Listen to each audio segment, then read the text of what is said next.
اعوذ باللہ من الشیطان الرجیم بسم اللہ الرحمن الرحیم قال اللہ تبارک و تعالی فی الکتاب المجید والفرقان الحمید بسم اللہ الرحمن الرحیم هو الذی ارسل رسولہ بالہدی ودین الحق لیظہرہ علی دین کلہ ولو کرہ المشرکون۔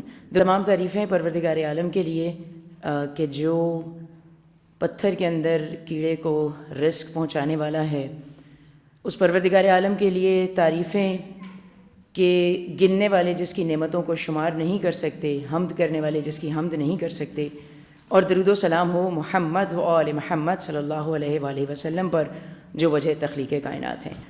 اس کی وجہ یہ ہے کہ آپ افراد کا خاص طور پہ جو شہداء کی فیملیز یہاں بیٹھی ہیں، جو مائیں بیٹھی ہیں جنہوں نے شہداء کے بعد اپنی بیٹیوں کی پرورش کی، میں ابھی شہید اخلاق حسین جعفری کی زوجہ سے گفتگو کر رہی تھی، وہ قوم ہے پاکستان میں ملت تشیع کہ جو شہداء کی وارث ہے، اور ہمارے قبرستان چھلکے ہوئے ہیں شہداء کی قبروں سے۔ بالخصوص میرا نہیں خیال کہ کسی اور فرقے میں پاکستان میں ایسا ہے کہ جہاں ایک شہر میں پورے قبرستان ہوں جو شہداء کے نام سے منسوب ہوں۔ کوئٹہ میں چلے جائیں، وہاں پر وادی زینب ہے جو شہداء کے نام سے مخصوص قبرستان ہے۔ کراچی میں چلے جائیں، وہاں وادی حسین ہے جو شہداء کے نام سے مخصوص قبرستان ہے۔ ڈیرہ میں چلے جائیں، وہاں پر کوٹلی امام حسین علیہ السلام ہے جو شہداء کے نام سے مخصوص قبرستان ہے۔ اور اس کے علاوہ پورے پاکستان میں مختلف قبرستان ہیں جہاں پر شہداء کی قبور موجود ہیں۔ میرے جیسے افراد کے لیے کہ جو اپنی دنیاوی زندگی میں روزگار کی بھی مصروفیات ہیں، مختلف ایکٹیویٹیز بھی چلتی رہتی ہیں، سماجی یعنی کام بھی چلتے رہتے ہیں، ہم جیسے افراد جب دنیا میں بہت زیادہ انگیج ہو جاتے ہیں تو آپ یقین کر لیجئے، جب میں یہ جملہ آپ کی سماعتوں کی نظر کروں، کہ سکون کا جو گوشہ ہے، اکثر میری عادت ہے کہ راولپنڈی میں ہمارے خیابان سر سید میں ایک امام بارگاہ ہے جہاں پر شہداء کی قبور ہیں، تو ہم ان قبور پر جا کر کچھ دیر بس خاموشی سے بیٹھ کر ان شہداء سے جب گفتگو کرتے ہیں تو اس کے بعد ایسے لگتا ہے کہ جیسے روح سے بہت بڑا بوجھ اتر گیا، کیونکہ یہ حقیقت ہے کہ شہداء کے خون کی برکت ایسی ہے، شہداء کے وجود کی تاثیر ایسی ہے کہ جو میرے جیسے لوگوں کو ہمارے اندر ایک نئی روح پھونک دیتی ہے، ہمارے اندر ایک نئی زندگی دوڑا دیتی ہے۔ یہ سمجھتی ہوں کہ اس وقت ہماری ملت جعفریہ پاکستان میں جن مشکلات سے گزر رہی ہے، مختلف فرنٹس پر ہمیں بہت سارے مسائل کا سامنا ہے۔ شیعہ نسل کشی ایک مسئلہ ہے، شیعہ مسنگ پرسنز ایک اور مسئلہ ہے، تکفیری نصاب ایک اور مسئلہ ہے، بھی مسائل ہیں۔ میں جب ان تمام مسائل کو دیکھتی ہوں، اور ساتھ ہی جب ہماری we have a very rich history جو شہداء کی تاریخ ہے، اور ساتھ ساتھ جب ہم شہداء کی تاریخ کو دیکھتے ہیں تو ہمیں یقین ہو جاتا ہے، اور ہمیں ایک جو میں نے آپ کے سامنے آیہ مبارکہ پیش کی تھی جس میں پروردگار ایک موٹیویشن بھی دے رہا ہے اور ایک وعدہ بھی کر رہا ہے کہ میں نے رسول کو بھیجا ہدایت کے لیے، اور یہ دین حق ایک نہ ایک دن لازمی غالب ہو کر رہے گا، چاہے یہ بات مشرکین کو کتنی ہی بری کیوں نہ لگے۔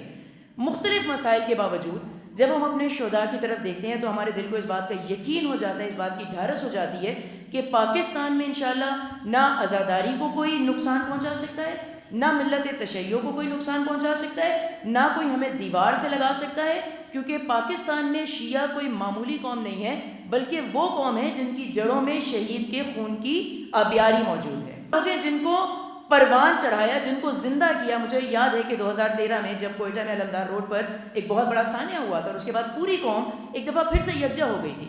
جب اس قوم نے شہیدوں کے جنازے اٹھائے ہیں، تب پروردگار عالم نے شہداء کے خون کی برکت سے اس قوم کو ایک نئی زندگی عطا کی ہے۔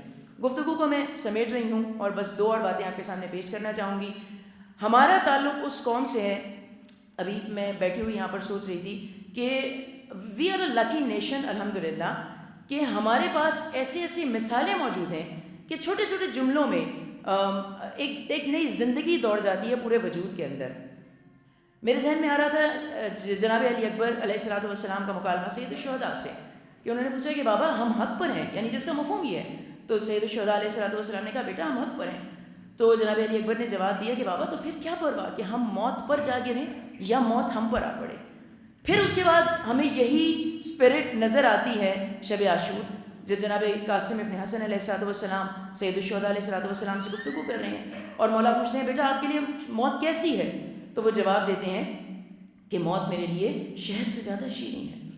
تو جس قوم کے پاس ایسی اسپرٹ ہو، جس قوم کے پاس ایسی انسپائریشن ہو، اور میں دوبارہ یقیناً آپ انشاءاللہ شہید اخلاق حسین جعفری کی زوجہ کی گفتگو بھی سنیں گے، ہماری اسپرٹ ایسی ہے کہ شہید گزر جاتا ہے اور اس کے بعد جو پیچھے رہ جاتے ہیں اس کے لیے ہمارے پاس رول ماڈل ہے. جب دربار میں، شام کے دربار میں سیدہ زینب سلام اللہ علیہا موجود ہیں، اور ایسے موجود نہیں ہیں جیسے میں آپ کے سامنے موجود ہوں، یعنی دوستوں کا مجمع ہے، سر پر چادر ہے، ہاتھ آزاد ہیں، گفتگو کی آزادی ہے، بلکہ جناب زینب سلام اللہ علیہا ثانیہ زہرا ایسے موجود ہیں کہ ہاتھ پسے گردن بندھے ہوئے ہیں اور سر پر چادر نہیں ہے، اور سفر کی صعوبتیں، تکلیفیں، مشکلات برداشت کر کے ثانیہ زہرا یزید کے دربار میں ہے جو ایک بہت بڑی سلطنت کا خلیفہ ہے.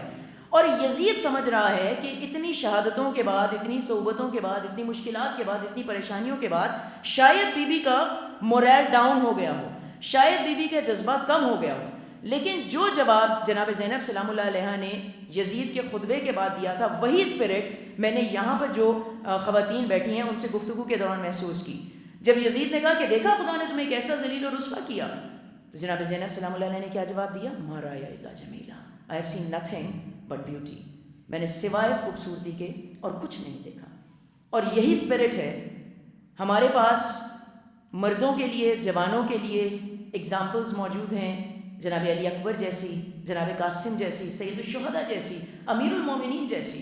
اور ہمارے پاس خواتین کے لیے انسپریشن، رول ماڈل، اسپرٹ موجود ہیں، ثانیہ زہرا جیسی، جناب فاطمہ زہرا سلام اللہ علیہا جیسی. اور ایک پیغام چونکہ ایجوکیشن ڈپارٹمنٹ کا پروردگار عالم شہید فاؤنڈیشن کی یعنی جو توفیقات ہیں ان میں اضافہ کرے.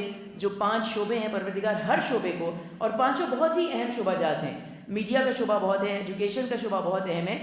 ایجوکیشن کے شعبے کا چونکہ یہ پروگرام ہے تو جتنے ہمارے ینگسٹرز ہیں جو آج جن کی پرائز ڈسٹریبیوشن سیریمنی ہے، آپ لوگوں کو بس ایک چھوٹا سا میسج میں دینا چاہوں گی کہ number 1، definitely you have made your parents very proud today.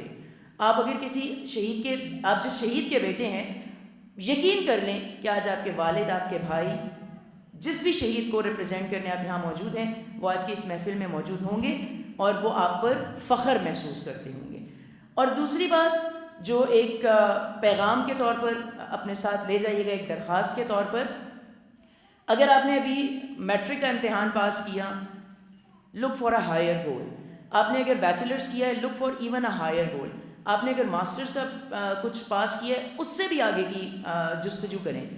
کیونکہ اگر پوری دنیا میں کسی بھی فرقے کو تعلیم حاصل کرنا، ترقی کرنا، کائنات کو تسخیر کرنا، نئے نئے راستوں کو کھولنا اگر کسی کو زیب دیتا ہے تو سب سے زیادہ امیر المومنین کے ماننے والوں کو زیب دیتا ہے. ہم وہ قوم ہیں جو خطیب منبر سلونی پر یقین رکھتے ہیں. ہم وہ قوم ہیں جو امام علی علیہ السلام سے تعلیم کا سبق لیتے ہیں، آگے بڑھنے کا سبق لیتے ہیں. تو جس بھی فیلڈ میں ابھی آپ ہیں اس فیلڈ کو ایکسپلور کریں. سافٹ ویئر انجینئر بننا چاہتے ہیں، یہ سوچ کر بنیں کہ کائنات میں، اینڈ وین آئی سے دس، میں ایموشنل ہو کر نہیں کہہ رہی بلکہ ریسرچ بیسڈ باتیں کر رہی ہوں. آپ زوالوجسٹ بننا چاہتے ہیں، آپ کے پاس انسپریشن موجود ہے، کتابیں پڑھیں، آپ دیکھیں گے کائنات کا سب سے بڑا زوالوجسٹ علی ابن ابی طالب ہے. آپ میڈیکل سائنس کی فیلڈ میں جانا چاہیں گے، آپ انسپریشن دیکھیں گے، کائنات کا سب سے بڑا میڈیکل سائنس کا ایکسپرٹ امام علی ابن ابی طالب ہیں. آپ موجود ہیں. Always keep pushing your limits. اپنے آپ کو آگے سے آگے بڑھاتے رہیں، اپنے لیے زندگی کے ترقی کے راستے کھولتے رہیں. پروردگار عالم آپ کو زندگی کے ہر منزل پر کامیاب کرے. پروردگار عالم ہماری کوششوں کو، ہماری محفلوں کو، ہماری گفتگو کو، ہمارے ہر کام کو ظہور امام زمانہ کی تاجیل سے متصل کر دے. امام زمانہ کے ظہور میں تاجیل کے لیے ایک صلوات پڑھ دیجیے محمد وعلیہ